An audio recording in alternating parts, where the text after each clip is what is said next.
The biggest political debate of our age, the UK's place... Vote with your heart. That was David Cameron's advice. Boris Johnson has put an end to weeks of speculation by declaring... What happens if the UK overall votes to leave the EU, but Scotland doesn't? Minister and a possible successor, Boris Johnson, that made for the most Mr. Cameron and Mr. Johnson in his place during the debate in response to the word rubbish.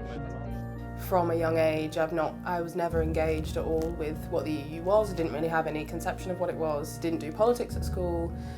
I'm not from a politically engaged family at all, so it wasn't until kind of probably around my first or second year of uni that I actually even started to kind of understand what the EU was. The EU affects me every single day. I probably won't even realise it.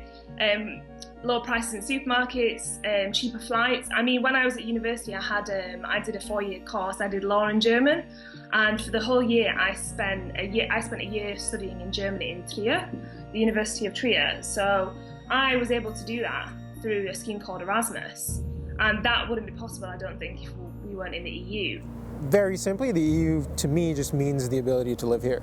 That's it. It's just, for me, it's just as simple as that. The ability to live here and go back to France whenever I want, without any problems, without barely showing my passport even.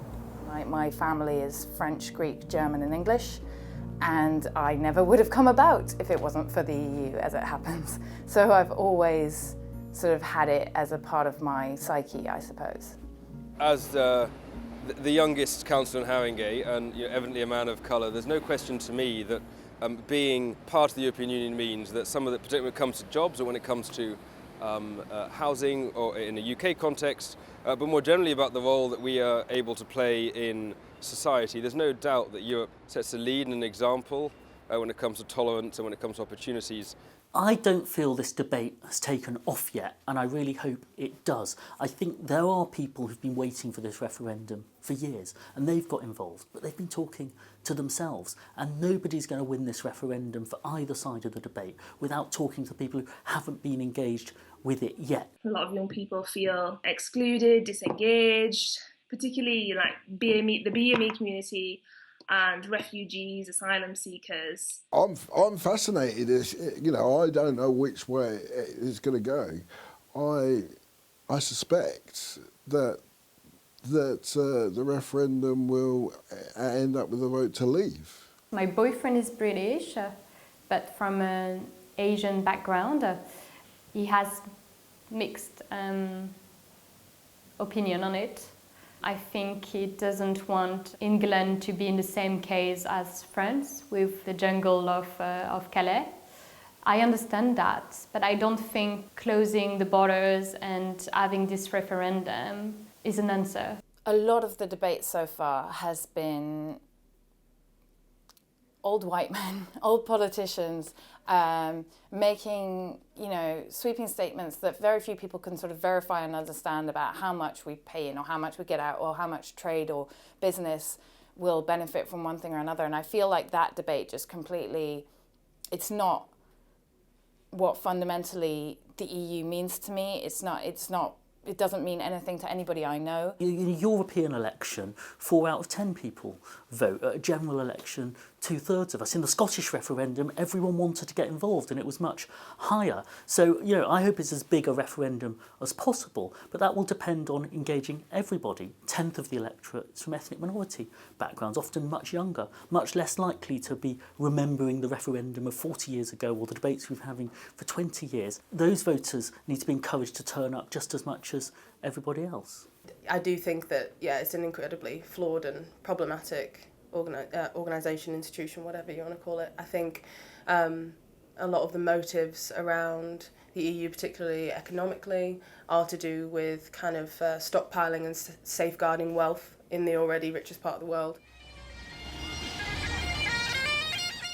Well, I think the major positive is, as I've said before, is we're sitting in the room with the big players discussing the issues of importance, not just to Britain, but to people across the continent. I think the impact on jobs is huge. Europe's one of our largest, if not the largest, trading partner. From security and a sensible joint-up approach to keeping our country safe. From a humanitarian perspective, the more sensible our pan-European approach to the refugee crisis is, the better we will do at getting people the home and shelter that they need and deserve.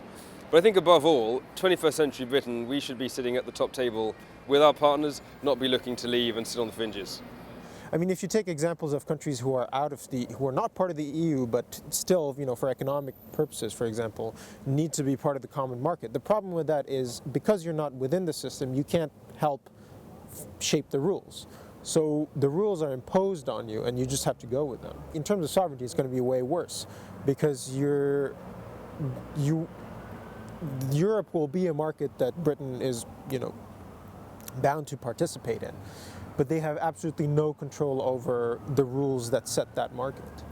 I don't think the rest of Europe will have any sympathy with England anymore. Everybody forgets that I can't remember over 1 million Brits living in Europe. So they're there in terms of their free movement rights. They can access the health services, they can access their pensions here, from here, they can access social security in some countries. They don't have to have a visa or permission to stay. Of course, all that goes. Actually, this is an interesting thing that my mum said. She did say that when, years ago when they went to vote on whether to have access to a single market or not, she voted against it. So she didn't want to be originally part of the EU. And you know what? That was the only time she voted. I want Britain to remain in the EU, but I also find it unfair that the government would wield government power to ensure that the message of the Remain message is more powerful than the go out. I mean, there should be at least equality there in how the debate is conducted, and I think there would be a time frame